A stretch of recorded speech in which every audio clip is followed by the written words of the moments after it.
వెనక్కి తిప్పుకోవాలి గాని పాలకులు బలపాలు ఇచ్చి పక్కన కూర్చోబెట్టుకోకూడదు. అందరూ మీలా అనుకోబట్టే ఒకప్పుడు ఆంధ్రప్రదేశ్ కి రాజధానిగా ఉన్న రాయలసీమ రాళ్లసీమగా మారింది. భారతదేశం గర్వించదగ్గ రాజకీయవేత్తలు పుట్టింది ఇక్కడ. భారతదేశం గర్వించదగ్గ ఎంతో మంది మేధావులు, కవులు, కళాకారులు పుట్టింది ఇక్కడే. కానీ వాళ్ళ గురించి ఎవరు మాట్లాడుకోవట్లేదు. ఫలానా రెడ్డి గారు బాంబులు బాగా విసురుతారట, ఫలానా నాయుడు గారు కత్తులు బాగా రూతారట అని ఫ్యాక్షనిస్టుల గురించి మాట్లాడుకుంటున్నారు. రాయలసీమ నుంచి పెళ్లి సంబంధం చేసుకోవాలంటే భయం, ఏదో బాంబులకు తాళిగడుతున్నట్టు. మారాలి, ఈ పద్ధతి మారాలి. మా క్వారీ ఆదాయంతో ఈ కూలీల పిల్లలందరూ బాగా చదువుకుని దేశ నలుమూలల్లో డాక్టర్లుగా, ఇంజనీర్లుగా అత్యున్నత స్థాయిలో ఉండాలి.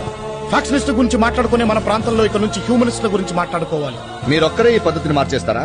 ఎంత పెద్ద ఉద్యమైనా ఒక్కడుగుతోనే మొదలవుతుంది, ఎంత పెద్ద పెను తుఫాన్ అయినా ఒక్క చినుకుతోనే ప్రారంభమవుతుంది.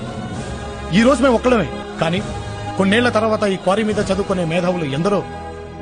బావా, మా ఆస్తిని అడుగు రాసిస్తాం, మా ఆశ అన్నాడు ఇవ్వలేము.